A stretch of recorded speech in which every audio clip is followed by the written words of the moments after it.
Hello, everybody, and welcome to the Future Ready Application Summit session on building engaging communication experiences at scale using Azure Communication Services. My name is Tamir Shabani, and I'm a program manager on the Azure Communication Services team at Microsoft. In today's agenda, I'll give you a platform overview as to what Azure Communication Service is, talk about how it interoperates with Microsoft Teams, walk through some design flows, few live demos, and highlight some case studies. The global events of the last 2 years have significantly impacted our lives in so many ways, and we all had to adapt to the changes in some shape or form. Our businesses also had to adapt, and we saw significant changes in social, regulatory, and economic frameworks. And those factors have redefined the ways in which employees work with one another and the ways in which they engage with customers. We saw a massive adoption of digital channels becoming the primary customer engagement model. And organizations that were set up to enable employees to succeed were able to adapt to the restrictions and new customer behaviors much better than those that did not. But even at pre-pandemic times, customer retention has been one of the biggest challenges businesses face. So it's really important that organizations of yours equip their employees with the tools necessary to succeed in this era of unprecedented digital transformation. However, building new communication experiences across consumer or enterprise applications can be complex, often requiring considerable investments and specialized expertise. Azure Communication Services makes it easy to add voice and video calling, chat, and SMS text message capabilities to mobile apps, desktop applications, and websites with just a few lines of code. ACS brings together the best of communications technology, cloud scale, enterprise-grade security, and development efficiency. It enables developers to create the rich customer engagement experiences needed during a time when connection is so important. With our communication services, you can integrate rich APIs into all your applications across virtually any device or platform using the same reliable and secure infrastructure that powers Microsoft Teams. You'll be able to connect with customers anywhere with a fully managed platform that helps you deliver video, voice, chat, and text messaging experiences across all your websites, applications, and mobile platforms. Additionally, and just as important, you can reach more users without compromising security using one of the most secure and compliant clouds that supports up to 5 billion meeting minutes every single day. And just like Teams, Dynamics 365, and other Microsoft apps, ACS is built on our secure, compliant Azure cloud. We built it up from the ground for HIPAA compliance, GDPR compliance, and several other regulations. Let's go through our core services.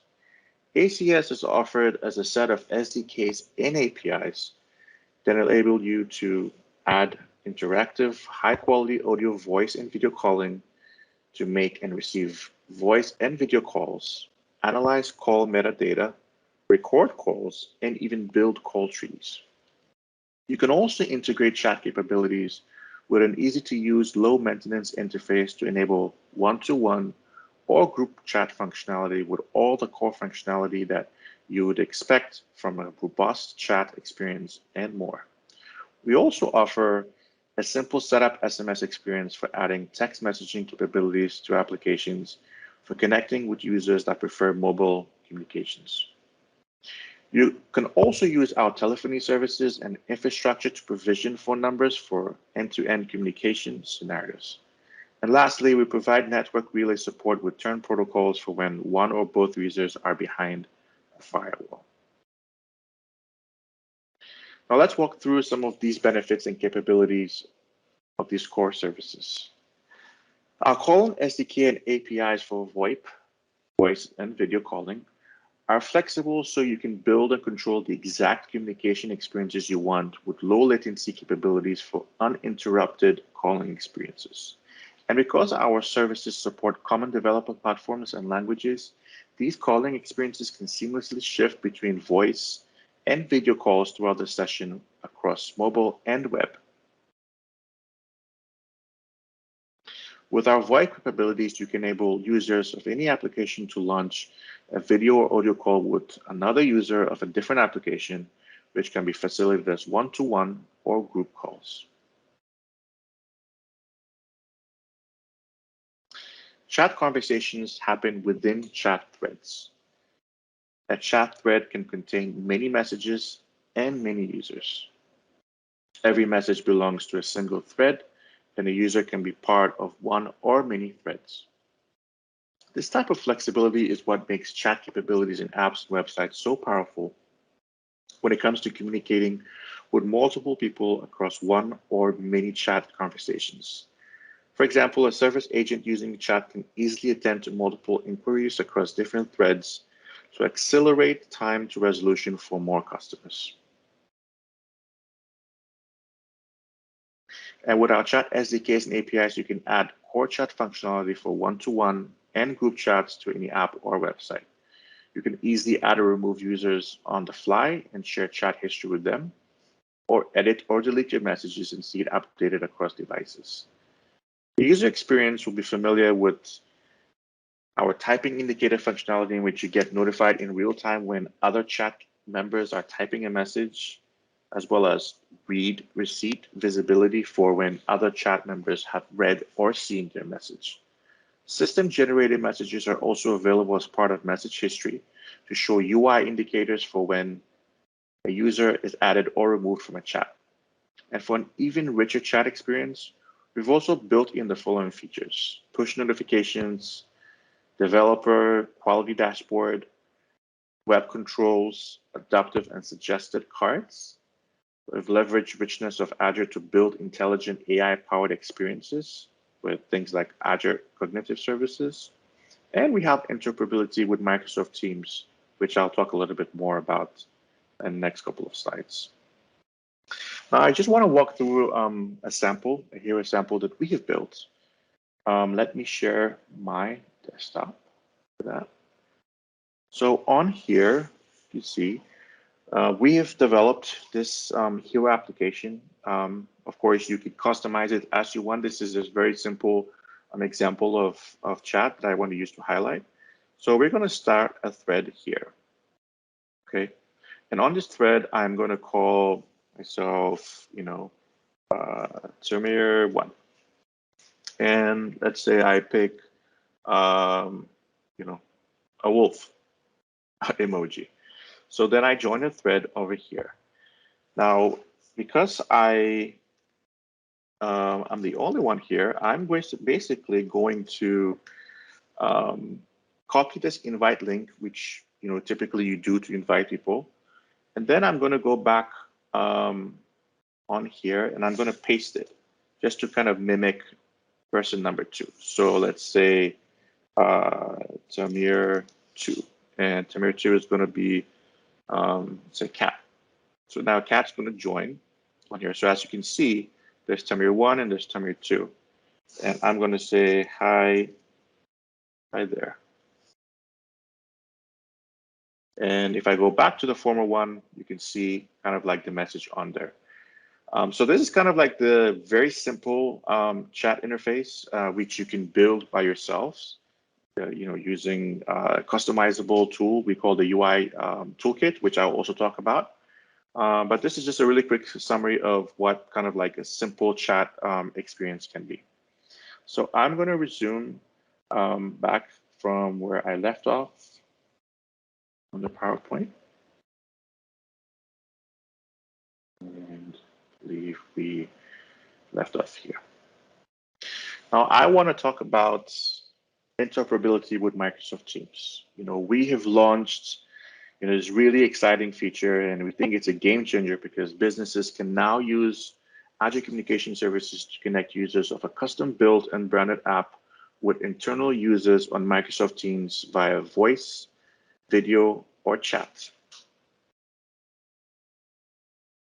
This means customers can connect to employees using Teams without any app download or required authentication, while internal employees retain the familiar interface of their Microsoft 365 ecosystem, the place where they already collaborate, communicate, and work every day. This is ideal for many B2C scenarios, such as financial advisors helping consumers with loan applications, healthcare professionals delivering remote care, or support staff helping end users install a new product. By eliminating the friction that often comes with connecting users on different platforms, this new capability can help deliver a better customer experience, improved business outcomes, and increased productivity. Further, businesses can reduce their time to market by using their current infrastructure investments in Teams and connect those existing workflows into their external communication experiences for scheduling meetings, getting and setting presence, or user authentication. As a bonus, VoIP and chat usage is only billed to an Azure resource when using Azure APIs and SDKs, meaning Teams app users interacting with ACS applications are not double billed. And so by using Teams plus ACS, developers and businesses can extend and save on the VoIP and chat connections between external users and team users as compared to building a solution where both endpoints are using an alternative CPaaS provider. And here's an overview of how interoperability between ACS and Microsoft Teams works. There's an external user on the far left using a custom app that we call Contonso, and a user on the far right using Microsoft Teams. Both are now connected through their respective platforms through ACS for possible calling and chat scenarios, while using Graph and Azure Token to assign meeting context and user presence. So I want to walk you through some, wireframes of what a B2C scenario of someone on Microsoft Teams and a custom mobile app may look like. So let's imagine, for example, you have a banking app and you would like to talk to, a banking professional or a financial advisor on the, at a bank, and you have a mobile app, let's call it Bank ABC. So let's say you log into Bank ABC and maybe on the far left, you have your checking, your saving accounts, your account summary, basically. But you also have an appointments button at the bottom. And once you click the appointments button, you could, schedule a new meeting, or you could see your previously already existing meetings that you might have scheduled for a future time, right? So let's say you want to talk to Ms. Serena Davis, and on there it says that at 1:45 p.m. today you have a call. So you click join now, and you enter basically the name that you'd like displayed, right? So first of all, you would have the option to switch on or off your video, your mic, for example, choose which device those sources come from. You would sign in, and then you would essentially wait in the lobby, like in the center right here. And that's when Ms. Serena Davis would then accept your call and then basically talk to you about the issue you have in mind. And so that's the view that you could possibly create from the mobile endpoint using Azure Communication Services. Right? So that's the ACS side on a custom mobile app. So this could be a banking app. It could be a healthcare scenario app where you want to talk to a doctor. It could be you want to talk to a technical specialist because you have electrical issues. That's kind of like what the mobile experience may look like for you. Now, because this is a Teams interrupt scenario, I want to show you what Ms. Serena Davis' view would look like on Microsoft Teams, right? So within Microsoft Teams, she would see that, Carlos, the baker had scheduled basically a session. And so it appeared on a calendar like it normally does in Microsoft Teams. She will click on it and she will see, okay, this person has questions about savings accounts or mortgage accounts. And then she would join it like she does in a regular, Teams call. She would choose her background. She would do a microphone, basically the same essential, steps that she would take on there. And once she joins the call, she will see that Carlos is waiting in the lobby. So maybe she has to, prepare a few things before she admits, or maybe she's in earlier than the scheduled time. So she could decide to, wait a few seconds. before accepting Carlos's call. So she accepts Carlos's call, and basically her view just looks like a regular Microsoft Teams call. So while Carlos is using the mobile app, she's still using Microsoft Teams. And if for some reason she might want to add a second financial advisor, she could call that person too. So this could be a situation in which there are basically two Teams users and a custom mobile app. And this allows, obviously for more information to be shared through thread on chat, like, we do on Teams on there. So this could also be in the context of, maybe your general doctor wanted to call in a specialist to have a three-way call on that. That could be a scenario over there. Now, we've talked about the mobile app. We've talked about Microsoft Teams, but some people may say, hey, I don't have a mobile app, but I prefer going to a web browser. So what would a web app, experience be like for such a situation? So let's walk through what that same experience could look like. Let's say we're back to the same bank.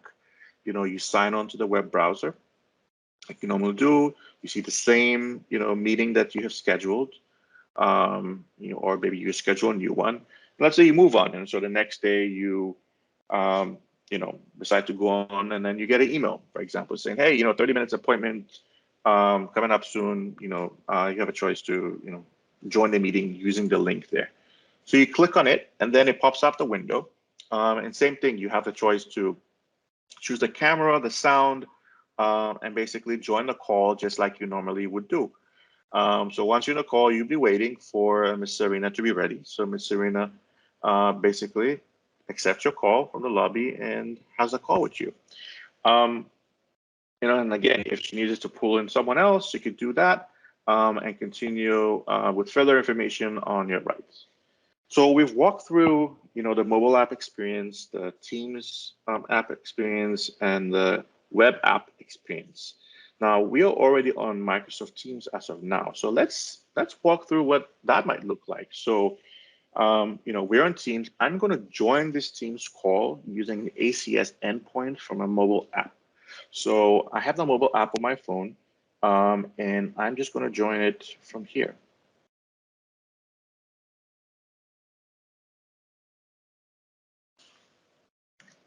And as you can see, it says Samir Shabani is waiting in the lobby. So we can accept Samir Shabani's request.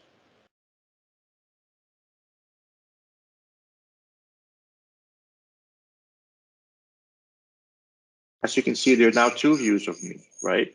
There is the view from the Teams and there's the view from the mobile app.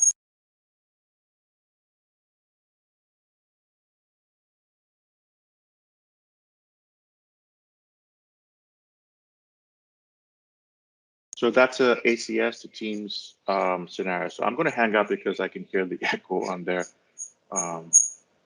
Cool. So that was just kind of like a really quick demo of what the Teams to ACS interoperability scenario could look like. That could be used in several different kind of scenarios. All right, let's move on to let's move on to SMS. And as you know, SMS has been rapidly growing as a means of communicating with customers, and as an Azure service, our SMS is available through Logic apps. For example, if you've built a Logic app and you want to use an SMS node there to notify people when something happens, is something we have enabled today.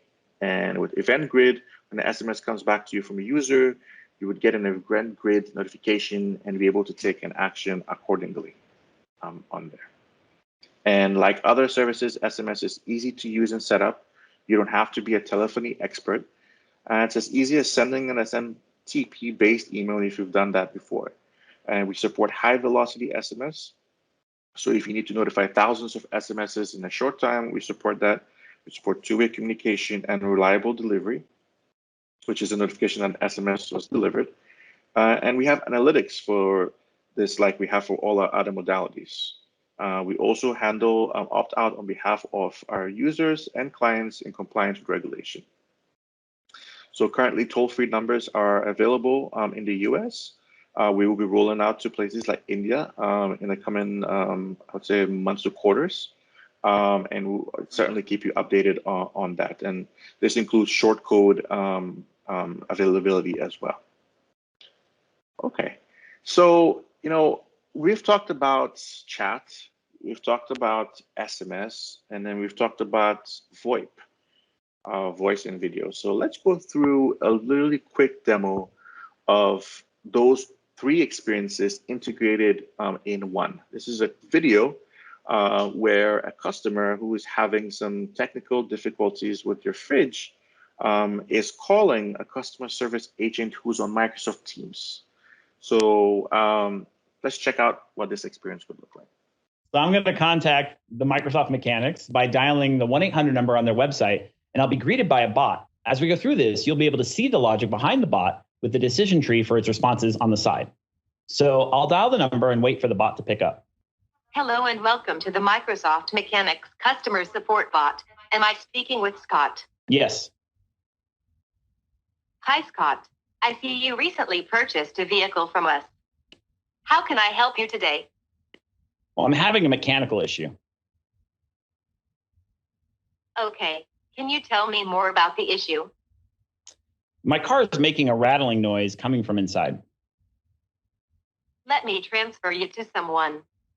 Would you like to continue on a voice call or video call? Let's do a video call. I've set up an appointment with a technician. Look out for an SMS message at this number with a direct link to the video call. Is there anything else I can help you with today? No, that's it. Thank you so much. So at this stage, once I receive and tap into the SMS, I'll be in a video call with the technician who is on Teams. So in that example, you had seen, like I mentioned, you'd seen a customer who was having a mechanical problem at home. They used a custom app. First, they got, they did a chat experience. They got an SMS notification. They clicked on the SMS notification that created basically a video call with a customer service representative who was on the custom application they had designed for like the CRM, basically, that has integrated ACS on there. So that's an example of how those three modalities are all combined together. Of course, that representative could also have been on Microsoft Teams. So it could be on Teams or it could be on a custom dashboard, which is what they were on in this scenario. So now let's move on to telephony. Our telephony services, you can use our calling SDK and APIs to provision phone numbers and to connect them to calling capabilities for inbound and outbound calling. And it's pretty straightforward. You can register or allocate a phone number with the Azure portal and then use the number to send outbound SMSs or make calls. We'll be adding a feature called SIP interop to enable you to communicate directly with carriers that you might be using for telephony, as well as on-premise PBXs that many corporations have. So more specifically, we offer the following features and capabilities with our telephony and number provisioning services: clean numbers, which is a thorough screening process that ensures extensive verification of provision numbers to eliminate unsolicited calls or texts. We do Microsoft and carrier networks. We can buy one or multiple numbers through our portal. We help with automatic fraud protection. And service desk and carrier operations. So in this case, get help with bulk purchases for numbers and user onboarding. Okay, let's walk through this very exciting feature that's available in private preview right now. We've also integrated with Azure Bot Framework to connect chatbots to traditional telephone numbers so that the bot can speak responses via natural language processing from Azure Cognitive Services for interactive voice response, or IVR, scenarios. And this is done by first acquiring a phone number through Azure Communication Services to enable a telephony channel that integrates with Azure Bot Service Framework to build a conversational experience for customers in a natural way that reflects your brand. This extended telephony experience allows for a bot to interact with users over the phone by processing voice inputs using natural intent-based voice interactions instead of the legacy press 1 for sales, press 2 for marketing.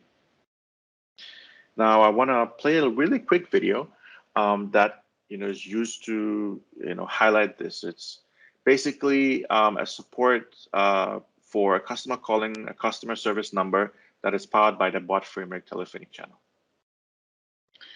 We also offer communication networking capabilities for network traversal and media relay.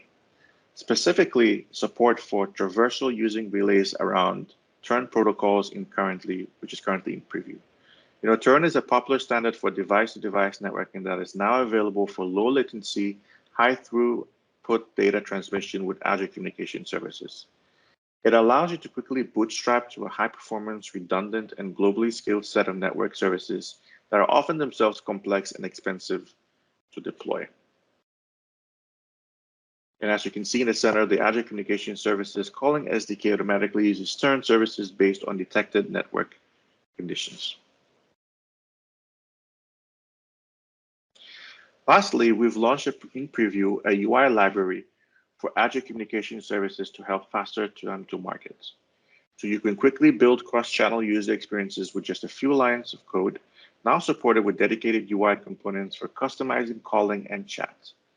The UI library for ACS is built with pure UI components for React using Fluent assets under the hood. To power these components, the UI library exposes stateful versions of calling and chat clients that are framework agnostic, providing developers with better control over the state that is being rendered without worrying about how your UX will interact across back-end logic. You can also access a variety of open source identity agnostic components, choosing between turnkey composites for themes like styling or individual components for flexible modifications. UI library assets for Azure Communication Services are available at no additional cost. And in many cases, an organization may have limited resources and time. Want to build a prototype super quickly just to get your project funded. You might be worried about the engineering complexity behind the user experience and keeping that interface modern, responsive, accessible, and beautiful. You might not want to worry about continual investment to add new features and fix issues. And for those reasons, it's why we built, the UI library. Developers can spend more time in other areas of the application while knowing that they have high quality, responsive, accessible, and delightful communication experiences ready for their customers. With UI library, developers can leverage out-of-the-box composites that they can do to the application with only 2 lines of code. Using composites, developers have access to end-to-end calling and chat experiences that can be easily embedded into the applications. You might be wondering, what if I want to build something more custom and not rely on an implementing of a call or chat experience? The UI library also supports such scenarios by providing developers a wide range of composable components they can use, from video gallery to message thread. Let's now walk through the ways we imagine customers and partners utilizing Azure Communication Services. Some of the more common scenarios include those in telemedicine, financial advisory, remote support, or education sectors. For example, in remote healthcare, we can help connect patients to their care providers through video conferencing, or possibly help specialists across different hospitals collaborate better on a patient diagnosis. Where remote services is support, you can build chat to video calling escalation capabilities for remote attendant services at point of sale. And as you can imagine, in the education space, there are several scenarios we can help enable, such as providing a confidential, secure way for parents and teachers to communicate in real time without having to share their personal information or phone numbers. I'll just walk through some use cases that you might already be familiar with. So recently, LinkedIn basically launched native video meetings within LinkedIn messaging.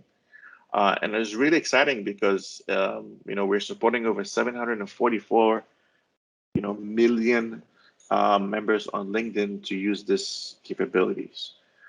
So, you have, for example, you already have a pre-existing thread going on in the messaging section, and you say, hey, I want to, let's chat over video. Instead of creating an event or a meeting outside of LinkedIn, say on Microsoft Teams or on Zoom or any other video platform, you could basically create a calling experience between LinkedIn and LinkedIn. And so you have native video meetings within the app without having to leave on there. So it really creates a member-first environment. It's modular, and it's scalable. So even if the ad, let's say, 500,000 LinkedIn users every week, because it's built on the Azure infrastructure, it automatically scales, which is very, very exciting. You might have heard of a partnership with Avaya, and this is a really exciting one because they're basically integrating Azure Communication Services into their One Cloud CPaaS platform with integrations for voice, video chat, and SMS capabilities on there. Now, Lardero is a very interesting one. They basically develop products and services that help to train and equip lifesavers all around the world. It wanted to help support volunteers to respond quickly with high quality CPR for patients who needed it. They used ACS, Azure Web Apps, and Azure App Services to add video capabilities to their TCPR Link app, connecting volunteer first responders to a medical dispatcher with real-time data for a CPR card. So now medical dispatchers will have more data to coach volunteers, and volunteers will have more support, leading to an anticipated potential to reduce CPR error by 20%. When brought to scale, this new technology is expected to save 50,000 lives a year. And this is a very quick video of what that actually looks like. Laerdal Medical, who provide training and education products for life-saving and emergency medical care. They developed a TCPR Link app that uses Azure Communication Services to connect their volunteers administering CPR with medical dispatchers via video streaming.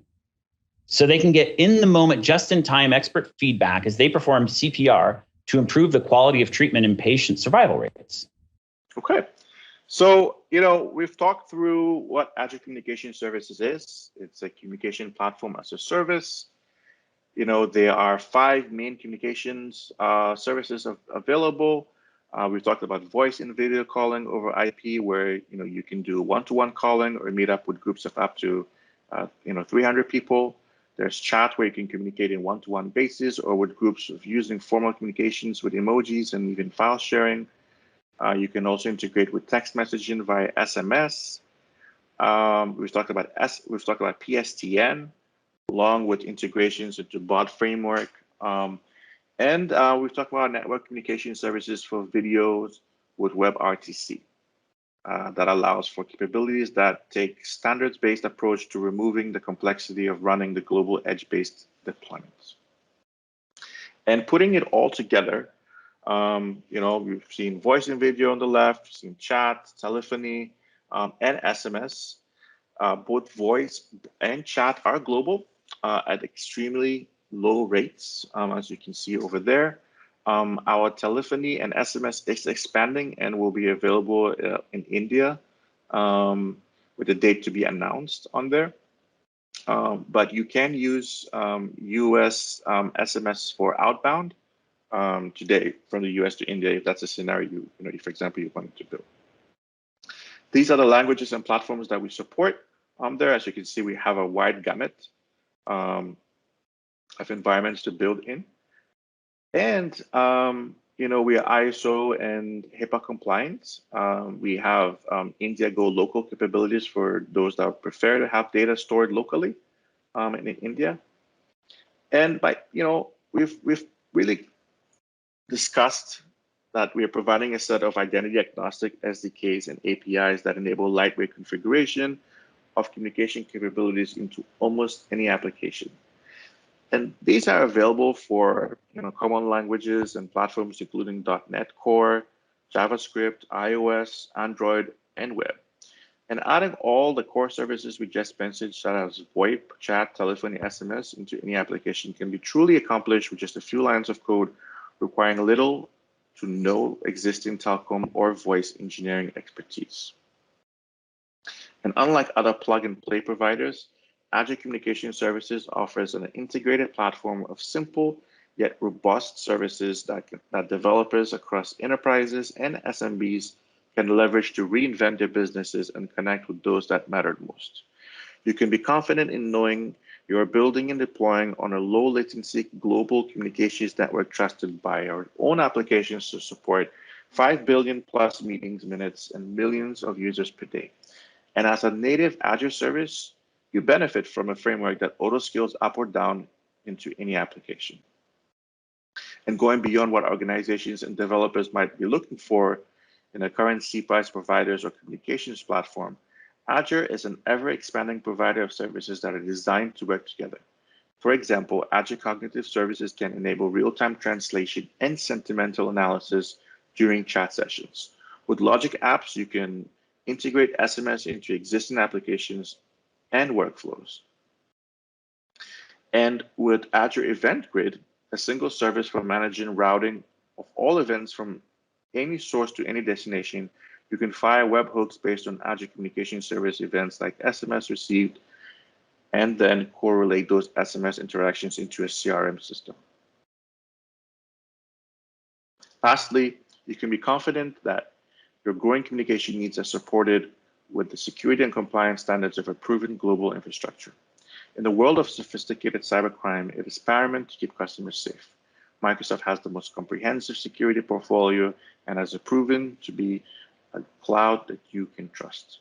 You'll benefit from all the communications being encrypted to meet privacy and compliance needs such as HIPAA, GDPR, and more. Further, developers can use Azure's management and policy capabilities like RBAC and Azure AD Identity to simplify their communication-specific security and compliance. So that was an overview of Azure Communication Services. I hope this has been interesting for you. If you wanted to get started on documentation, you can visit the link on the screen here, and you can reach out to your account executive who can help you with a free proof of concept. Thank you so much for your time, and I wish you the very best, and best of luck on your adventures. Thank you so much. Bye-bye.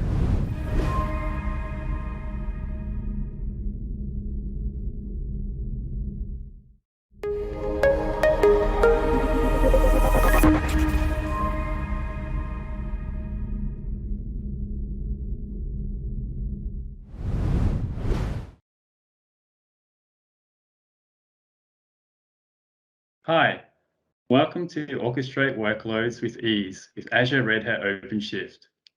I'm Clarence Bakatsides, an Application Innovation Specialist in the Microsoft Global Black Belt Asia team.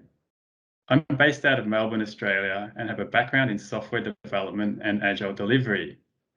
In recent years, I've spent time in technical pre-sales with a focus on cloud-native solutions on Azure. In this session, we'll explore what Azure Red Hat OpenShift is and why you should consider using it as part of your cloud-native application strategy. In today's environment, software development excellence is becoming even more critical for business success. Over the past few months, we've seen organizations realize that their future success depends on taking advantage of technology to rethink business models, innovate, and improve processes to better serve employees and customers. The reality is many companies across different industries are becoming software companies. However, new skills and approaches are needed to build the apps to address pressing business needs of today. These apps are cloud native. So what do we mean by this? Well, these types of apps are designed to take full advantage of the latest innovation in public cloud and can also be deployed in hybrid, edge, and multi-cloud scenarios. Let's briefly examine some of the traits of a cloud-native application. In simple terms, cloud-native refers to building applications to be portable, scalable, resilient to failure, secure by design, and observable. Today, we see cloud-native apps often implemented by packaging application code and dependencies into containers, deploying microservices or event-driven functions, and exposing events and APIs, all managed with DevOps processes and tools. Technologies like containers, Kubernetes, serverless functions, API management, and CI/CD automation are key enablers. These can really help developers overcome the challenges they are faced with today. From an architectural perspective, here is a sample cloud-native application. Microservices form a core part of the cloud-native solution. This provides rapid scaling, fast time to market, DevOps, resiliency to failures, and safe updates. It also supports canary rollouts. And these are some of the reasons why customers are adopting cloud-native solutions. These can be deployed on a container platform like AKS, ARO, or Azure Spring Cloud. Now, my colleague Yusuf already spoke about AKS. In this session, we're going to focus on ARO, or Azure Red Hat OpenShift. Let's continue our review of how container platforms can provide the benefits described earlier and help you build and run cloud-native apps. Here we can see some of the features of containers that make them so useful and why containerization has become commonplace. We see that containers support agility, so you can ship apps faster, portability, easily move your workloads across a hybrid cloud environment, density, and make better use of your existing resources, and rapidly scale to meet demand. In addition to these benefits, containers support the ability to run anywhere. You can package both monolithic and microservice apps, and you can support any runtime that you want to use and language like Java, Python, .NET, and Node.js. Today, Kubernetes is the leading container orchestration platform in use. In fact, OpenShift, which we'll talk about shortly, builds on top of Kubernetes and provides the same benefits and more, as we'll see shortly. I like to think of Kubernetes as my personal autopilot for reliably running apps. I tell it what I expect, and it does it for me using built-in expert knowledge and a control loop to mitigate failures.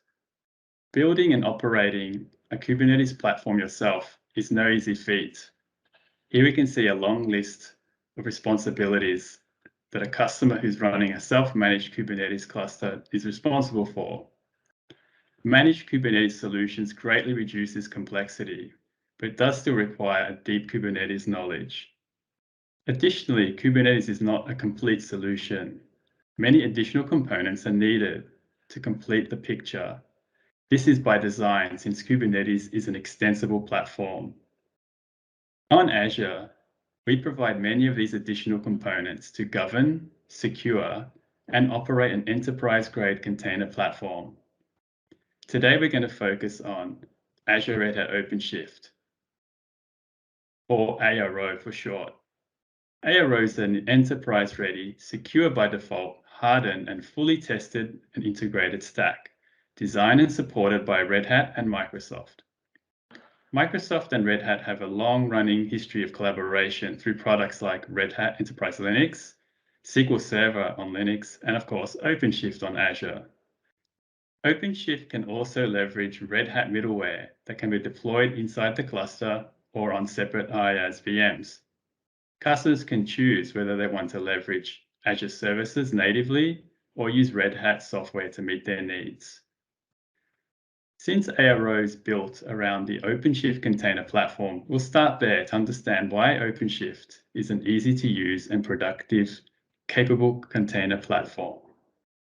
Let's explain how OpenShift is built.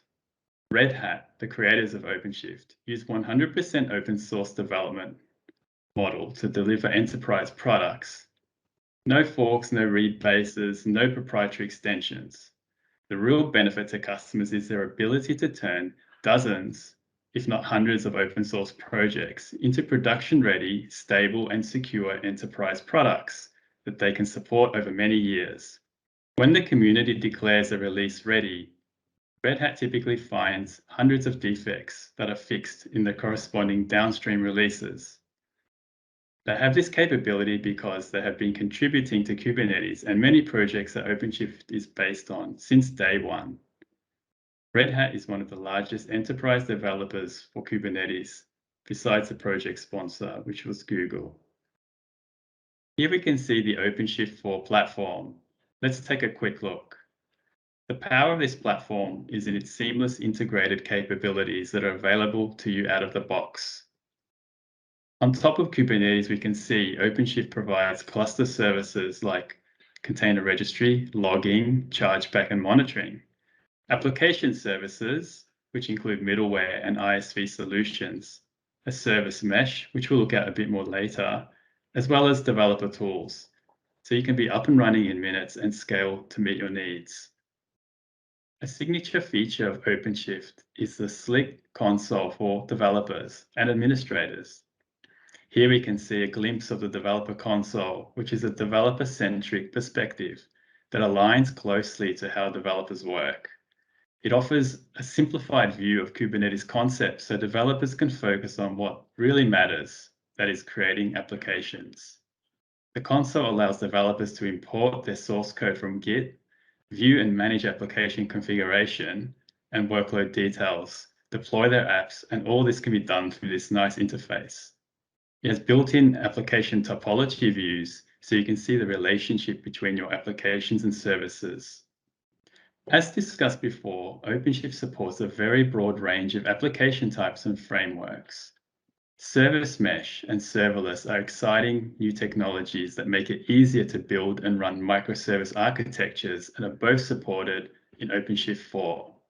Service mesh provides networking capabilities at the application layer so that application components can discover services and securely communicate with one another.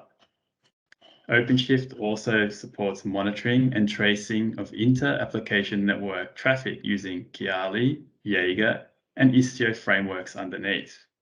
These are very popular open source frameworks that you might have used before. Serverless also supports a number of event sources on the Knative framework, including Azure Functions, OpenWhisk, and CamelK. Developers can utilize this to build lightweight event-driven microservices. So how do you run OpenShift Container Platform on Azure? Well, in a traditional deployment, as we can see here, you'll need to deploy and operate a lot of supporting infrastructure. You end up managing a lot of things yourself, from the cluster creation, network configuration, monitoring and logging, security and patching, as well as updating your cluster. This takes a lot of time and effort. You may be able to offload some of these responsibilities to a managed service provider, but that can eat into your IT budget and take away some of the self-service benefits you get from a cloud-managed platform. This is still a valid deployment scenario, but you are essentially managing all the pieces yourself. Now, this brings us to Azure Red Hat OpenShift, which helps you simplify the operational aspects of an OpenShift experience even further. Azure Red Hat OpenShift, or Arrow for short, is a fully managed, jointly engineered, and operated platform from Microsoft and Red Hat. Existing OpenShift customers can easily bring their existing containerized applications and workflows wherever they exist, while mitigating many of the inherent complexities of a self-managed platform. ARO is backed by both open source expertise of Red Hat and the trusted enterprise cloud of Microsoft Azure. With Azure Red Hat OpenShift, our aim was to greatly simplify cluster operations so that you can focus on building, deploying, and scaling apps with confidence. You also get self-service capabilities like cluster creation, node scaling, minor version upgrades, and deletion of the cluster. It takes about 35 minutes to create a default cluster from scratch. Billing is pay-as-you-go with reservation options available and fully integrated in your existing Azure subscription and billing process. There is no need to purchase OpenShift licenses separately from Red Hat. Microsoft and Red Hat manage all the cluster infrastructure, apply security best practices, monitor and operate all of the VMs that make up the cluster, and apply environment security patches on your behalf. From a support perspective, you get the best of both worlds.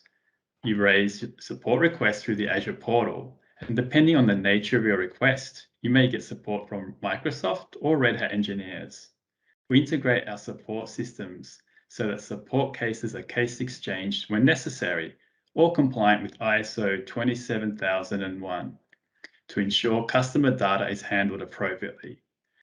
Our jointly staffed ARO site reliability engineering team is proactively monitoring all customer clusters to patch security issues or perform planned maintenance as needed to keep your environment running smoothly. Here we can see some of the key product capabilities available in Arrow. We can see it's based on OpenShift 4.6 and also Kubernetes 1.19. You can create private clusters and ingress endpoints, and customers have full cluster admin access. This means they can install any components that they desire and set up the cluster permissions for their team members as necessary. You can bring your own virtual network, which allows you to connect Arrow to other Azure workloads. And by default, if the region supports it, Arrow is deployed across multiple availability zones. You have the flexibility to bring your own identity provider above and beyond just Azure Active Directory. And we provide compliance with a lot of industry certifications, as you can see listed here, as well as being FIPS 140-2 Level 1 compliant for encryption modules. The operator framework provides robust operational tools that you can install from the Operator Hub, and we'll cover this a bit more later. And we've already touched on the service mesh and serverless components. And lastly, OpenShift provides built-in pipelines, which you can utilize for your CI/CD purposes. Here are some of the benefits and differentiators provided by Arrow. It's easy to set up and use, essentially a turnkey solution with best practices built in so that you don't need to make a lot of the complex choices. It's a highly productive environment with a visually appealing UI, both for the administrator and the developer, as we saw earlier. It provides built-in developer and DevOps tools. You can leverage both Red Hat middleware or Azure native platform services. The choice is yours. You get full stack support from Red Hat and Microsoft. So from the underlying infrastructure to the middleware and even the certified software you install in your platform. The Operator Hub is a convenient marketplace where you can find certified components, and installation is very simple. Arrow doesn't require deep Kubernetes knowledge. In fact, as a developer, you could get by with little to no knowledge of Kubernetes if you like. Arrow offers pay-as-you-go 1 or 3 year reserved instance pricing on both the OpenShift licensing and Azure VM components. You get full cluster admin access to the cluster. And the upgrade experience is very simple. You just click a button and choose a version you want to upgrade to. It comes with a secure by design default. An example of this is security context constraints, which prevent insecure containers from running. Here we can see how simple it is to create a cluster. With one simple CLI command, we can have a cluster up and running in about 30 minutes. Once you have a cluster up and running, you next need to select an identity provider for your users to log in. You can use your existing Azure Active Directory tenant for identity and role-based access control. Or if you prefer, you can choose from one of the other providers listed here. In fact, you can have more than one provider configured in your cluster. When you create a cluster, you automatically get nodes spread across availability zones. When you scale your nodes, these will be distributed evenly across the 3 availability zones in the region. Now, this does require you choose a region where Azure supports availability zones. We are continually upgrading existing regions to support availability zones, so please check the Azure Docs website to see if your region supports availability zones or is on the roadmap.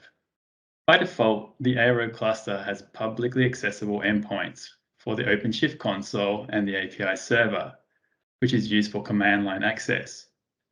For highly regulated environments, you can easily set both of these to be private, so you get no public IPs or DNS exposed. You can access your cluster through a solution such as Azure Bastion, or you could use a virtual private network and a jump box to connect to your cluster. Since Arrow is deployed in your virtual private network or VPN, you get all the benefits that a virtual private network provides, such as peering, including connecting to your on-premises networks over an express route, as well as utilizing a firewall appliance like Azure Firewall to control egress or ingress traffic. The same great developer console that we discussed earlier is available in Arrow. After all, Arrow is essentially OpenShift container platform at its core, but we take care of the configuration and the deployment details for you. Developers can choose to either use the inbuilt OpenShift pipelines, as we can see on the right of the screen, which is built on the Tekton open source project, or you can utilize existing CI/CD tools that you may have, like Azure DevOps or GitHub, like we can see on the left side of the screen. In addition to these options, OpenShift supports a feature called Source to Image, which you can utilize to build containers and run those in your cluster directly from a repository without a pipeline. In this case, you could use something like GitHub and set up a webhook to trigger a build, and then your container is built and deployed whenever there's a change in the source repository. Here we can see the administrator console. Administrators get full cluster admin role access, and you can define your own fine-grained access controls for different teams and users. This also integrates with Azure Active Directory, so if you prefer, you can use security groups in Azure AD to manage membership as well. The Operator Hub provides a single place to find and consume curated software called operators. The Operator Hub is integrated directly into the Arrow portal. These operators meet certain quality standards, so you can have the confidence they deliver what they promise. There are well over 400 operators available today, and you can also install community operators as well, though bear in mind that these don't come with the same level of support or rigorous testing. Arrow comes with in-cluster monitoring based on Prometheus and Grafana, and these are installed by default. This allows for monitoring of various metrics and also comes with built-in alerts and dashboards. But as a user, you can also define your own alerts and dashboards on top of these. For logs, you can optionally enable the cluster logging operator and install and configure the Elasticsearch tool, though this does involve setting up additional nodes to run Elasticsearch. Now we'll look at a couple of Azure-specific integrations for OpenShift that you can use with ARO. Whilst Arrow comes with Prometheus and Grafana, as just mentioned, you can also connect your cluster to Azure Monitor for checking overall cluster health and metrics. This is especially important when you're running multiple clusters or environments, which most of our customers do, because it allows you to centralize and aggregate metrics and logs from multiple clusters in one place. Azure Monitor can be configured to scrape metrics from Prometheus endpoints as well. If you have strict egress lockdown requirements, you can configure egress traffic to route through a virtual network appliance like Azure Firewall, as can be seen here. We do require a minimum set of endpoints to be allowed, but you can choose what else you wish to allow through your firewall. Whilst Arrow comes with a built-in container registry, many customers are already using Azure Container Registry as part of their CI/CD pipelines. You can leverage this capability to securely store your artifacts outside of the cluster, and even enable the geo-replication feature to mitigate against regional failures so that your applications can operate in a highly available manner and also support disaster recovery. Many customers who need high levels of availability beyond what a single cluster provides can leverage a multi-region deployment, like shown here. A global load balancer is used to direct traffic to healthy regions, and shared state is externalized into Azure PaaS services. These could include things like MySQL, SQL Server, Postgres, Redis, Cosmos DB, among many other options. It's important to consider the replication and cross-regional capabilities of the chosen data store and ensure it meets your needs for HA, so high availability, or DR, disaster recovery. Some data stores support multi-master mode like Cosmos DB, whilst others may need a failover mechanism to promote a read-only replica to a primary instance in another region. That brings us to the end of our Arrow session. I hope you can take away some of the benefits of Azure Red Hat OpenShift and understand how it can help you with your cloud-native application journey. Thanks for watching.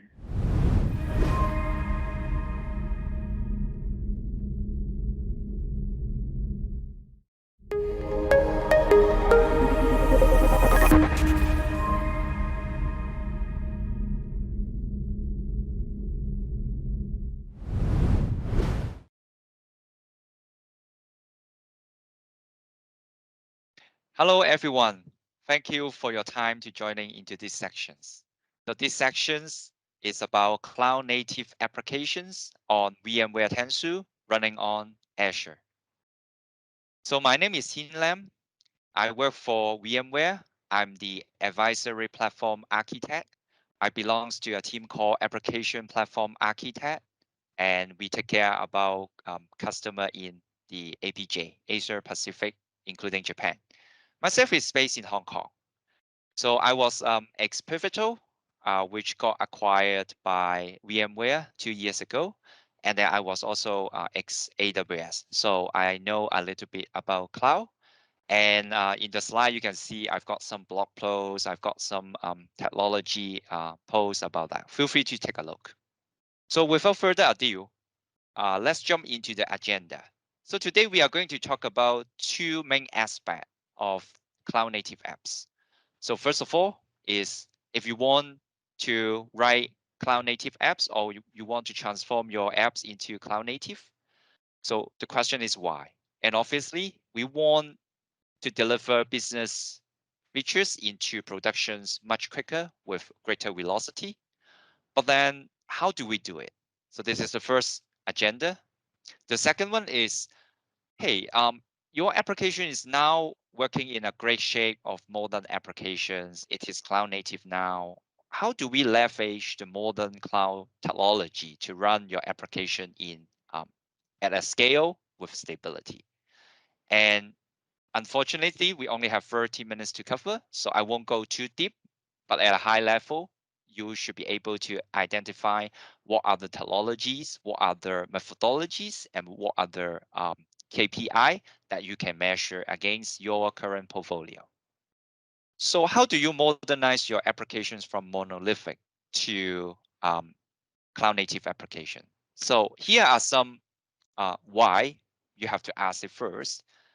And if you want to run cloud native applications, of course, you want to bring your ideas to market a lot faster and respond sooner to customer demand. It means that your current monolithic app may not be able to satisfy your need. So to unlock that complexity, cloud native, of course, is one of the way that you can build and run your applications that leverage cloud computing resources. So if you want to transform your apps into cloud native apps, the first question to ask is what exactly you want to do with cloud native, why you want to do cloud native applications and architecture. Because cloud native is structuring a lot of technology and your team. So the business reason is very simple. If you want to use cloud native, it could help you to transform your applications and help you deliver business value quicker and sooner to the market and to the productions. So why after we know why we want to do cloud native is to accelerate your business functions and features and help you to gather more customer demand. So after we understand the why behind cloud native app and cloud native architecture, how do you measure your application transform? What does it mean by cloud native apps?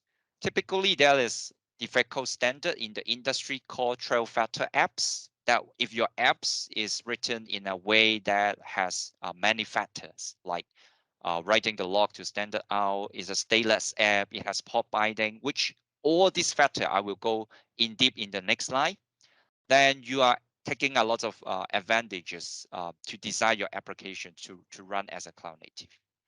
And then if your applications is able to leverage the horizontal scalability of the cloud rather than taking up a bigger box every time you want to serve more requests, which is what we call scale up, then you actually enjoying the scalability of the cloud.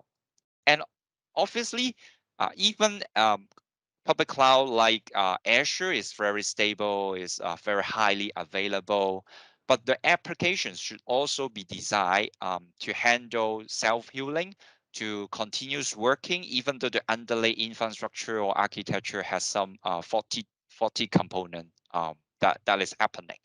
And your app can present a still functioning, working service to your end user. And of course, if you want to be cloud native, you don't want to communicate between different services using like text file, like complex database structure, but instead, your application should be developed in a way that is API first and API driven, so that when one component can talk to another component, or one service talk to another service, they can use API to talk together rather than through intermediate legacy channel. And of course, there is some study saying that if you have monolith, even though monolith can be like redesigned to satisfy the 12-factor applications, but it will be even better to use methodology such as domain-driven design to break the monolith into different microservices so that they are well designed to function as their designed context, and you can scale out your team, your deployment, your velocity, and distribute your team into different microservices to accelerate features to production. So that's why if given if you want to measure how cloud native you are, one way to say is how well designed your microservices and their interaction are. I just mentioned in previous slide, if your applications is running in using cloud native methodology, then your application should also adhere to 12-factor methodology as much as possible. I'm not going through every single factor, but as you can see, there are a lot of like common sense in this era that for example, you have to check in your source code to source code control. For example, you should expose your application using port binding, such as port binding with talking to using HTTP, talking to other system using message queue. So all these port binding practices that helps you to transform your monolithic application into more 12-factor and therefore more cloud native. And obviously there is like something called build, release, and run, separations of build and release and run. Things like common sense, like don't troubleshoot and change the code at the same time in production environment. Strictly walk through all the build, release, and run using the CI/CD pipeline. So all these 12-factor apps are some measure to let you know if you have an application, maybe a monolith, you want to transform it towards more cloud native, then the journey is 12-factor is one of the checkpoint you suggest to hit. So this de facto standard helps a lot of companies transform their applications into a lot of more manageable size, and therefore at the end of it, they are able to break it down into microservices and become more cloud native and use the cloud native architecture. So by now on, you know the application has been transformed into more cloud native and more 12-factor applications. But when you do distributions of the app and you want to go to the productions of the applications, you don't want to distribute hundreds of individual artifacts, but instead you want to package it in as a container so that you can run everywhere, so that you can run independent of the host OS itself. You want to you are having more flexibility and you have more solid handover for the applications team and operations team to run it in production. So here are a list of the benefit, like why using container is beneficial. It's like you have a very consistent delivery model. The artifact you deliver is image itself. It doesn't matter whether the apps is Java apps, Node.js, .NET apps. You just hand over the container image. And obviously, you also have better isolations. For example, you can run concurrently different versions of Java apps or .NET Core apps concurrently in the same virtual machines, and they will be isolated by the Kubernetes or the container runtime, so that you don't have the limitations of versioning or security can be done individually. Like the CVE patches can be done in container A, while container B may be scheduled for another time to do. So that's why container are a lot of foundational building block for modern app. Okay, so now you understand the benefit of a container, right? The container image, if you have a lot of like microservices, you actually want a repeatable build. Every time when you update your applications, you want to generate similar set of container image. And because of container image itself could be very flexible, you can include a lot of various components with various versions. So for example, if you write Java applications, right? I know you write Trailfetter apps. I know you design it for cloud native, but every time when there is a security update for the JVM itself or for the base OS itself, then you will have complexity in tracking the changes there and here. So that's why in VMware, we have a product called Tanzu Build Service, which leverage the cloud native build pack, which is shown on the slide, that you can see.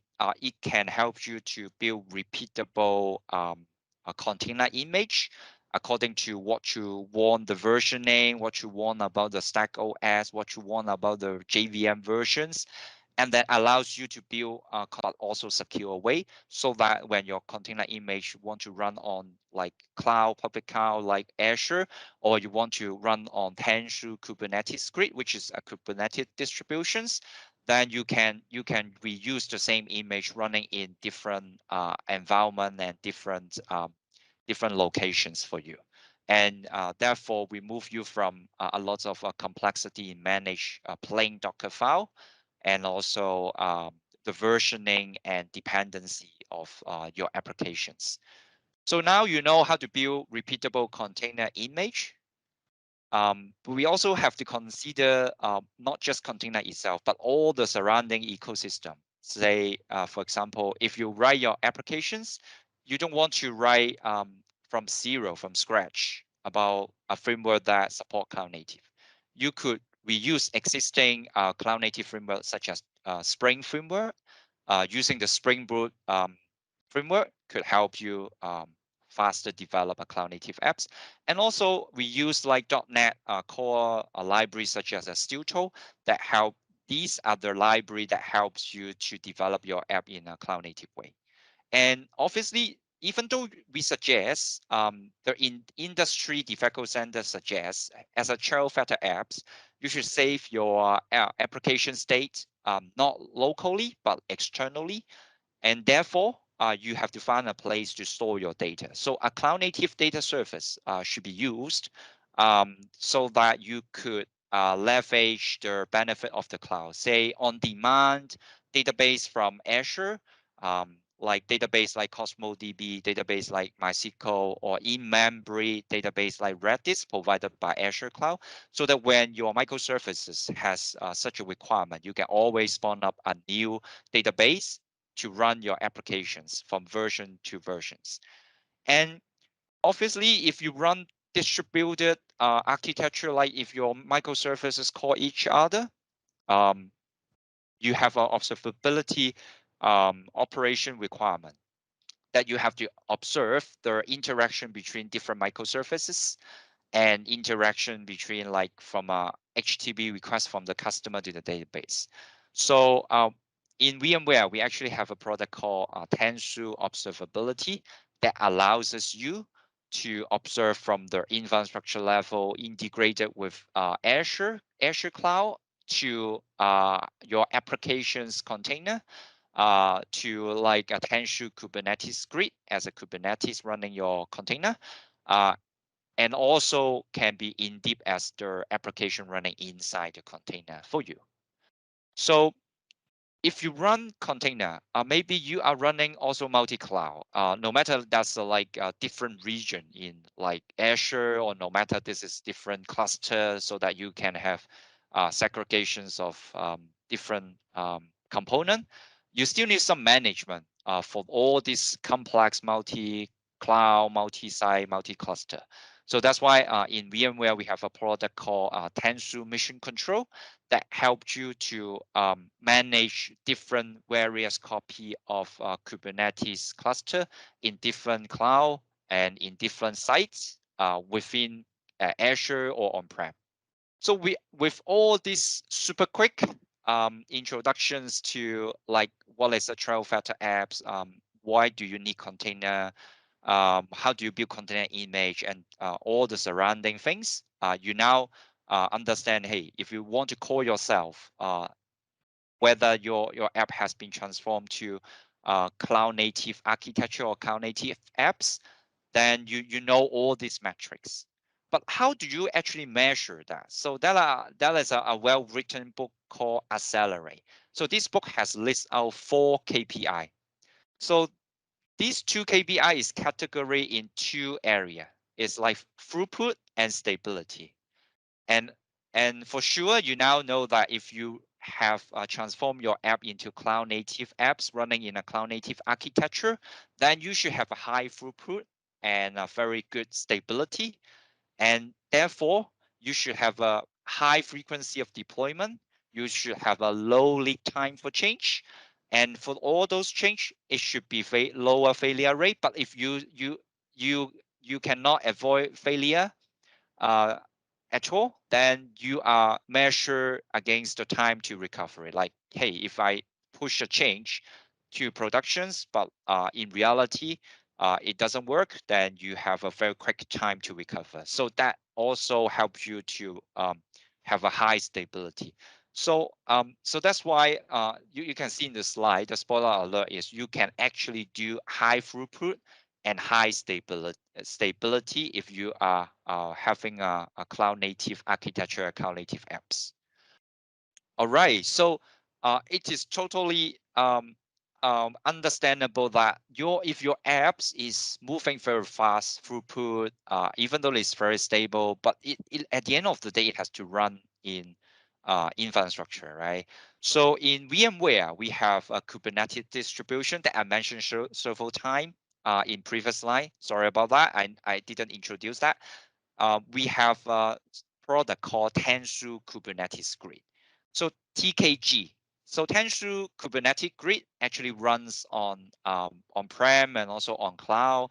And obviously, Kubernetes Grid, Tanzu Kubernetes Grid at its core is a Kubernetes that runs your container image, that runs your applications.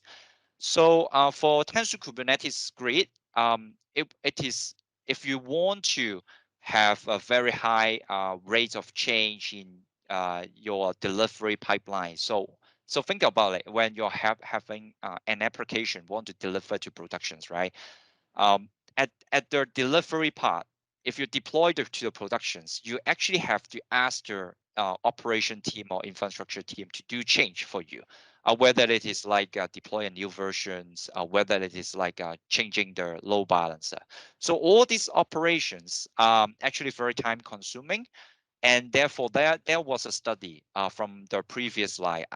There is a book like Accelerate, actually mentioned that if you leverage cloud computing, you can actually enjoy the benefit of all these rapid plays that align with your application. So, for example, if your application want to provision Event Hub service in Azure, you can always provision it on demand in Azure Cloud.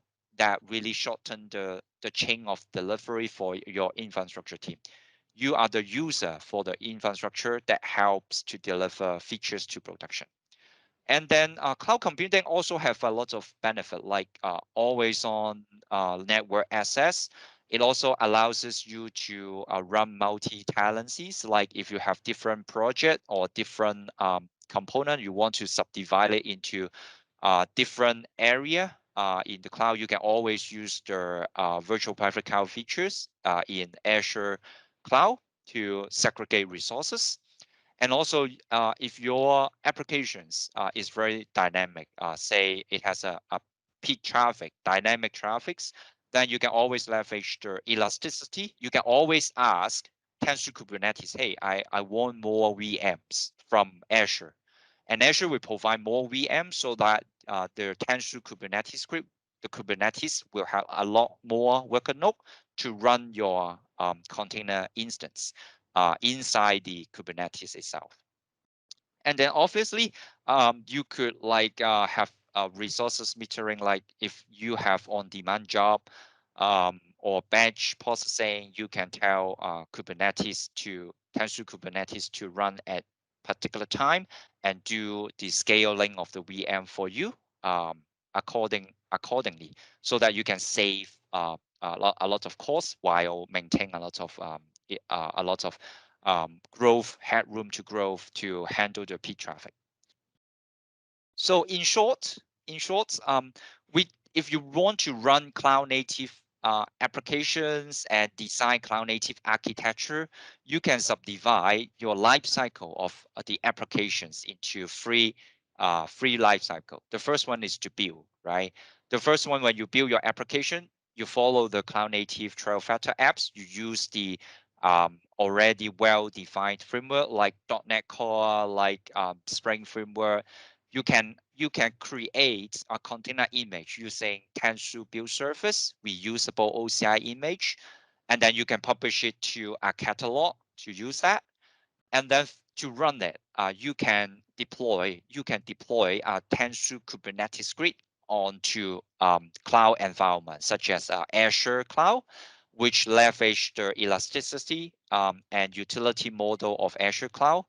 And then meanwhile, you can always use something called Open Service Broker API to channel, to broker, to create, to manage all these great service provided by Azure, such as Cosmos DB, such as the Bob storage, such as the event-driven architecture that you can leverage using Azure. You can write a cloud native application running in Tanzu Kubernetes script that communicate with Event Hub, so that you can have event-driven architecture running awesomely in Azure Cloud. And then last but not least, you still have to manage the life cycle and monitoring of these moving parts, like Azure Cloud itself, resources utilizations, Tanzu Kubernetes script, the Tanzu is the Kubernetes itself, the application running in Kubernetes. So that's why we have a management phrase, that we have a governing what I mentioned is like Tanzu mission control governing multi-cluster, multi-sites. And then you have something like observability, and also some toolings about a service, a product that we have about service meshing between different microservices. So in that sense, in that way, you can run your cloud native applications using Kubernetes as a unified way to run on multi-cloud and multi-region and multi-cluster on top of the great Azure cloud ecosystem. With that, thank you very much for your time to join in these very short sections to let you know how cloud native applications should be. How do you measure that? What are the elements for cloud native application and architecture? How do you measure that? And the benefit of using cloud computing with your cloud native applications. And also for VMware, we have plenty of products that can help you to run multi-cloud, multi-cluster, multi-site applications, cloud native applications on the awesome cloud of Azure. So thank you. With that, I will hand over to the next sections. And if you want to contact me, the contact information is already on the slide. And feel free to ask any questions in the question box. So thank you.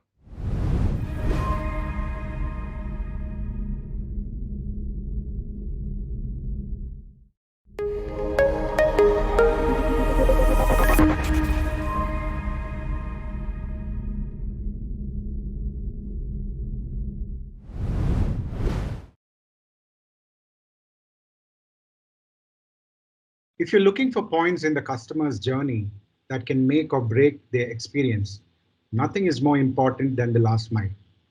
Nail the last mile and your customers will love you. There's a reason why businesses applications that succeed at the last mile win our loyalty. It's really hard to do. It doesn't matter how great an application performs on your corporate environment. If there's a problem along the last mile to your customer, it can kill the whole experience. For years, companies have been using content delivery networks to address these issues.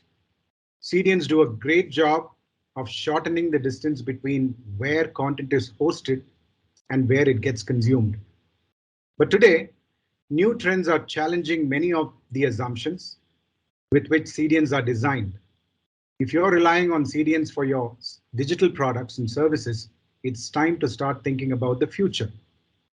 CDNs continue to serve digital companies well. Indeed, many of the digital services we use every day, like streaming HD video, online gaming, dynamic personalized web pages, couldn't exist without them. But will the basic CDN architecture continue to serve us well into the future? Maybe not. A number of factors are putting increasing pressure on it. But some of the key factors that stand out are, number one, the evolving digital content. Over the years, web content has gotten quite bloated. Today, a single page can include hundreds of requests. Websites like Pinterest or Instagram may load thousands of images in an infinite scroll. These techniques enable richer experiences, but place much more pressure on CDNs. The second factor is no one CDN can do everything. Many companies now work with multiple CDN providers for several reasons. Some regions, for example, China and much of the Middle East, are just better served by some CDNs than others. And of course, there's resiliency. If there is a problem with one CDN provider, you want to be able to switch to another. But it's still quite complex and expensive for companies to engineer services to use multiple CDNs. The third key factor is that the edge is the new frontier. Historically, CDNs have mostly moved static files, but increasingly though, it's not just media that needs to get closer to the end user, it's the application itself. New 5G and edge technologies are poised to unleash a tsunami of immersive connected experiences like automated vehicles, telemedicine, remote learning, augmented reality, and virtual reality. Applications like these demand latencies an order or of magnitude lower than anything that existed before. And the fourth and final factor is vulnerabilities and threats. Finally, online cyber attacks are getting more and more creative and more prevalent. From bots to malwares to massive distributed denial of service attacks, websites must provide exceptional security to protect a range of businesses and user data and transactions, all while keeping your websites accessible to legitimate users. Azure CDN provides fast, reliable, and highly secure global content delivery to optimize the end user experience. Whether you're developing or managing websites or mobile apps, or encoding and distributing streaming media, firmware updates, or IoT endpoints, Azure CDN reduces load time and speeds responsiveness. Directly integrated onto your Azure services, Azure CDN enables you to get started quickly with no upfront commitments and gives you the flexibility to make changes easily to optimize the end user experience. Azure CDN can also give you the flexibility to choose your delivery partner. When you choose Azure CDN from Edgecast, you gain access to one of the highest capacity, most interconnected networks in the world. With 133 plus terabits per second of network capacity and growing over 175 points of presence around the globe, Edgecast next generation CDN uses large SuperPOP architecture and Anycast DNS, resulting in much faster time to first byte. This network delivers on performance and security with the ability to withstand even the largest DDoS attacks with no perceptible impact on end user experience. The Azure CDN from Edgecast combines 4 key products that are tightly integrated to solve these emerging challenges under one single platform, namely streaming. That helps customers truly connect with their audience through the Azure Media Platform.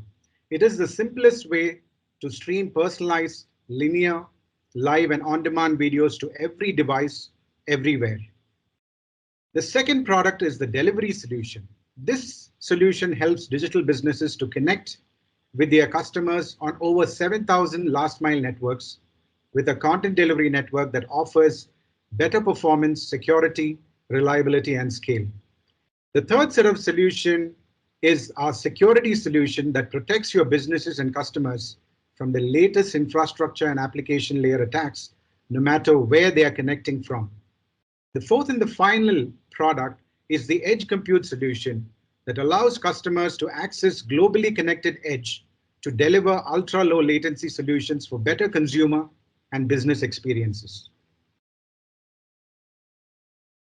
In the next few slides, we will cover the features and capabilities that customers can expect from each of these products. So now let's look at how our streaming solutions work. The Azure Media Streaming Platform is the simplest way to stream personalized TV quality, linear, live, and on-demand videos to global audiences. It's an end-to-end streaming platform with unique features that enables you to simplify your workflow from ingest through delivery with the highest quality video that is personalized for every viewer that hits play. From a benefits perspective, it helps customers to, number one, effortlessly increase revenue. Our Smart Play feature provides server-side dynamic ad insertion capability that brings together the best of both worlds. TV quality OTT experiences with personalized ads to every user, with the added benefit of bypassing ad blockers to reach more viewers. The second benefit that we offer is it helps customers successfully reduce costs. Whether you have a VOD library of tens of thousands of assets, a live linear channel with full broadcast signaling, or managing a live event, our Slicer software is the only tool that you need to simplify your workflow and reduce capital expenditure. The third benefit is that it enables to scale effectively. Be it 10 viewers or 10 million, our network has the intelligence to manage capacity and scale to deliver broadcast-sized audiences around the world. The fourth benefit that we provide is that it helps customers easily make meaningful decisions. Our data infrastructure highlights key value drivers across combinations of usage information that allows decision makers to connect the dots across multiple dimensions. And finally, it quickly accelerates growth. With our integration partners, you can confidently and quickly enhance your video workflows and consumer experiences. From a feature standpoint, if you look at the slide, it starts with encoding. Our platform enables you to deploy on-prem or cloud-based video services quickly and cost-effectively. Customers can run our proprietary Slicer software on their own secure hardware or choose the cost and scalability of cloud-agnostic locations supporting formats, including SDI, IP video, RTP/FEC, RTMP, and HEVC. No matter what the acronym, we have you covered. The second feature is our Smart Play feature. Our Smart Play is a one-to-one session management technology that delivers highly personalized sessions by generating and dynamically manipulating manifest for every viewer. Its capabilities include stream routing, content targeting, time control, server-side ad insertion, and digital rights management. The result is an ultra-personalized TV-like quality experience. The third feature is our delivery functionality, where flawless digital experiences begin with an intelligent, interconnected global network built for media. Featuring massive bandwidth capacity, advanced caching, and acceleration strategies, this platform brings lightning fast performance, always on availability, stringent security, and the flexible configurations required of the modern internet and global viewers. We also provide insights. So to deliver video like a pro, you must have insights in every step of the workflow. Our platform gives you the ability to monitor every step from ingest to post CDN playout, along with the access to data around user sessions and calls being made to third-party services like ad servers to eliminate any black holes that exist in your workflow. We also provide integrations, seamless integrations with the best-of-breed technology partners. Extend your technology stack and make it simple to provide continuous improvements and enhancements that keeps viewers from coming back. Our premier partners' integrated services are perfect for maximizing the advantages of our platform. And finally, we provide customers with the control. Our control suite of features enable creators to maximize the value of their content, be it live or on demand, to reach larger audiences. The intuitive interface of our live events dashboard makes it easy for programmers to schedule live and on-demand content with ad insertion, support rich broadcast functions such as output syndication and linear channel virtual events, and keep control of their live events. It has never been so easy to control your content. So coming to our delivery solutions help businesses to connect with their customers on over 7,000 last mile networks with a content delivery network that offers better performance, security, reliability, and scale. So consumers expect a seamless viewing experience no matter where they are or what device they're using.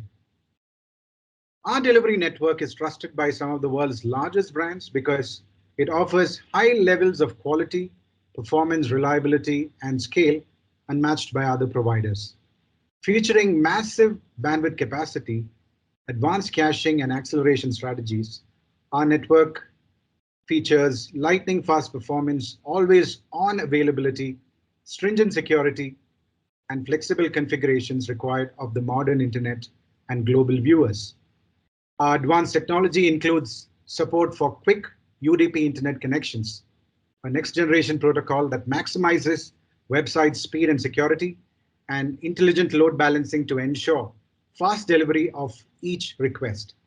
Our open peering policies provide a single hop, low latency connection to thousands of networks, delivering content faster to even the most remote geographies and enabling you to scale to new markets quickly, delivering your content fast and securely to any device anywhere in the world.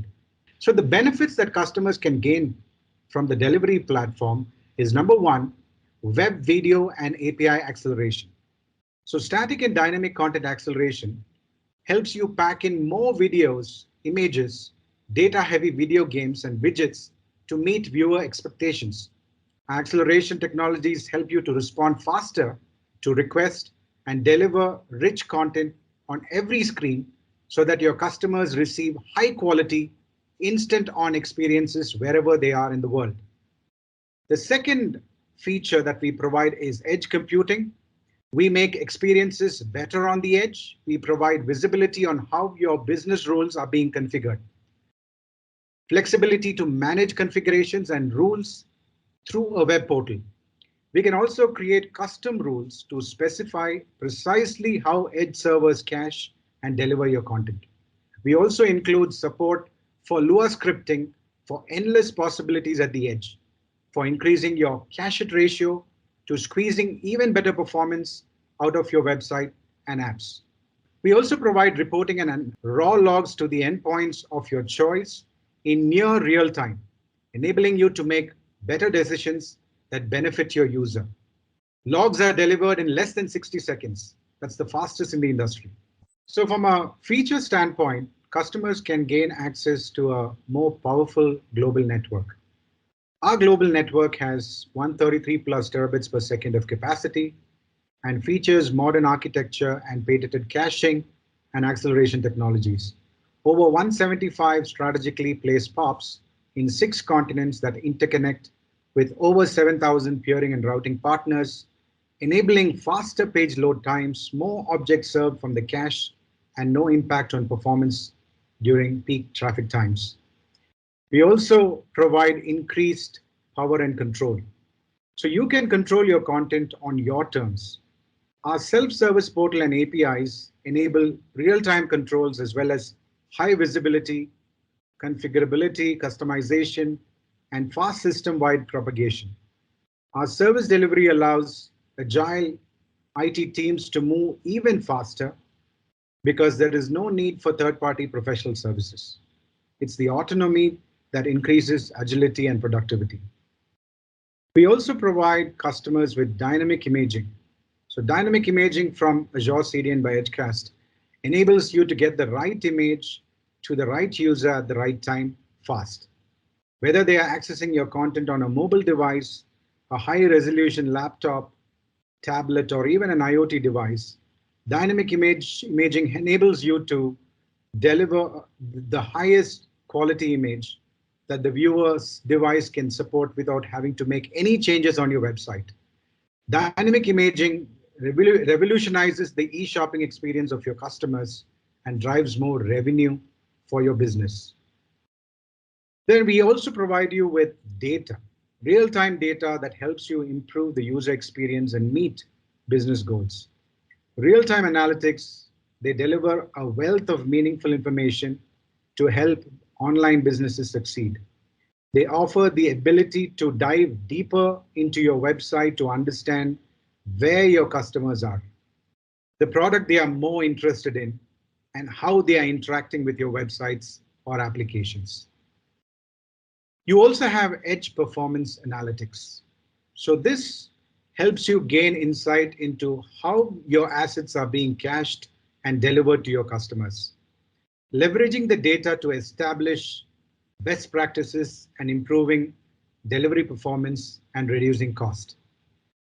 It also helps you to know more with an dashboard that tracks both current and historical delivery network traffic to detect recent and long-term performance trends. From a compute standpoint, we also provide functions at edge. This is a serverless computing solution that enables our customers to deploy, run, and manage applications written in languages supported by the platform. So this removes the complexity of procuring, provisioning, building, and maintaining infrastructure typically associated with operating a full-scale application. It enables consumers to use serverless computing at the edge. So what are the benefits of functions at edge? It helps you migrate components of your applications that are sensitive to network latency and compute-intensive applications, and this will help improve your customer experience. From a compute standpoint, Functions at Edge is a serverless computing solution that enables our customers to deploy, run, and manage applications written in languages supported by the platform. This removes the complexity of procuring, provisioning, building, and maintaining infrastructure typically associated with operating a full-scale application. It enables customers to use serverless computing at the edge. So what are the benefits of Functions at Edge? It helps in migrating components of your applications that are sensitive to network latency and compute intensive, and improves your customer expectations and experience. It reduces cloud total cost of ownership by moving business logic from the cloud to the CDN edge. It reduces your CapEx cost by using a pay-as-you-go billing model. It decreases your operating cost since no IT resources are required to manage this infrastructure. So some of the potential use cases for functions at Edge that we currently do are URL rewriting, website personalization for logged in users or members, and e-commerce focused sites that would like to implement waiting room functionalities to prioritize customers during promotional sales. Our security solutions protect your business and customers from the latest infrastructure and application layer attacks, no matter where they're connecting from. Integrated on the Azure CDN from Edgecast platform, our security solutions offer world-class protection, performance, and scale to keep up with your website and applications operating with confidence. Some of the key benefits customers can expect from this solution is a holistic multi-layer defense. Our comprehensive cloud security solution protects against threats from all layers, from massive network layer DDoS attacks to advanced application layer attacks and everything in between. It also gives you extensive coverage. So we provide access to hundreds of the latest proprietary, commercial, and open source security rules. Collaborations with industry-leading security researchers allow for fast responses to zero-day security threats. Parallel security rule sets allow for A/B testing and quick rule updates. You also have flexible controls. You have the choice of our easy-to-use web portal for config management and real-time analytics, or leveraging our comprehensive API suite for automation and integration with your existing workflow. You also have industry-leading managed cloud security. Our security experts, they monitor and they mitigate threats against your website and mobile applications in real time. You can also rely on our security incident response team and cloud security advisory to protect your online presence and brand reputation so that you can focus on generating more revenue. So from a network security perspective, our solutions provide DDoS protection and mitigation. So the platform offers 133 plus terabits per second of globally distributed network capacity, and this absorbs all the largest DDoS attacks at any time. DDoS protection and mitigation is an always-on automated DDoS protection, and it is there to mitigate DDoS attacks on all layers. You also get unlimited DDoS overage protection. The second solution that we provide is advanced rate limiting. So customers get additional application layer DDoS protection to help shape and limit the rate of HTTP request to your application. So granular control allows you to set conditions, that is IP address, URL, user agent, referrer, file extensions, and more.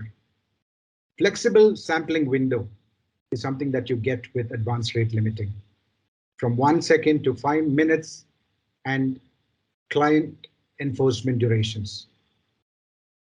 You also have DDoS Shield, where businesses can protect your IP address space regardless of your internet service provider. And no matter which network an attack comes over, you maintain routing control and activate our DDoS mitigation service when you need it. From a web and application security perspective, our solutions provide web application firewall.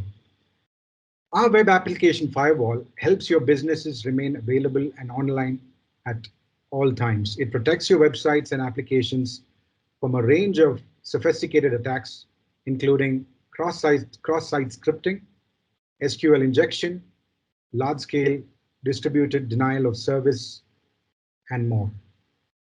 Our web application firewall includes our unique dual WAF, which enables security operation teams to experiment with new rules against production traffic in alert mode. It employs current security rules and tests new ones at the same time on live traffic. Fine-tuning occurs before promotion to block mode. So this system provides predictability when pushing changes to production environments. It minimizes risks, downtimes, and delays associated with the lack of information. So you can feel confident knowing that your security team can roll back changes and push out updates within a few minutes, making security trials much more impactful and effective. Plus, our dual WAF deploys updated configurations within seconds, being able to test protection solutions, minimize downtime, resulting in accidents or incorrect configurations. Our WAF is built on an API-first platform. These APIs can be leveraged to configure rule sets, deploy changes, and retrieve logs. CI/CD delivery models can leverage these APIs to seamlessly manage your security posture. So we also offer bot mitigation to our customers.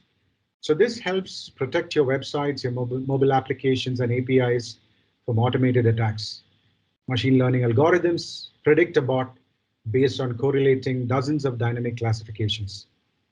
Advanced browser validations detect sophisticated scrapers and browser automation tools. We also provide our customers with one of the fastest domain name systems. Our DNS is fast, secure, and reliable to resolve.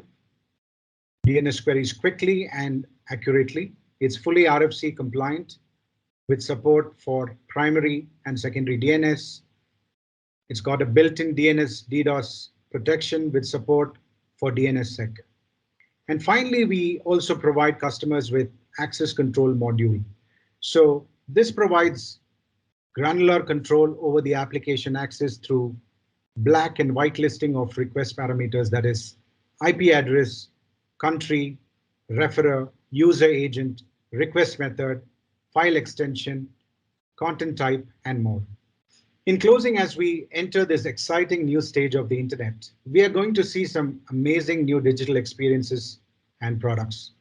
Latency will become the single biggest factor in their success. Azure CDN for Midcast will continue to be an important part of the solution, streamlining the delivery of modern apps during a crisis and beyond. And that brings us to the end of this presentation. I'd like to thank you for your time and attention today.